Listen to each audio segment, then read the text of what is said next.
I'm Ian Davis. I'm the creative director for Empire Earth 2 and the CEO and mad scientist at Mad Dog Software. The Citizen Manager in Empire Earth 2 is one of the first things we added that makes the game easier to play.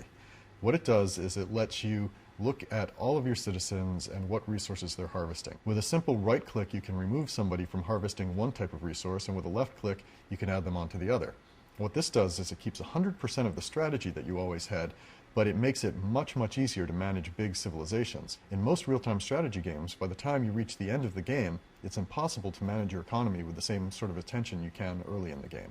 But in Empire Earth 2, you keep the strategy all the way through the game.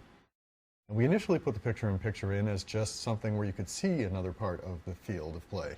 But then I decided that the best thing for it would be to be able to act in it too. So you can select units in your picture-in-picture, you can give orders to them, and what it really is another channel into the game for you. It reduces the amount of mouse movement, the amount of keys you press. It's one of those innovations that I couldn't live without, and I don't see anybody being able to make a real-time strategy game again without it.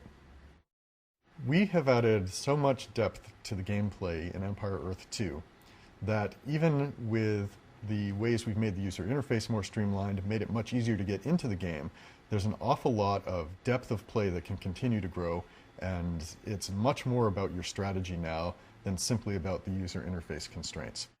In each of the different climates that you can play in each of the different types of maps, be it temperate or tropical or arid, there are seasons. But then there's also extreme weather, such as blizzards and tropical storms and dust storms, and these can do additional things such as reducing the line of sight for units, slowing down ground units, and making air units have to return to their base. It very, very much changes the strategies during the game.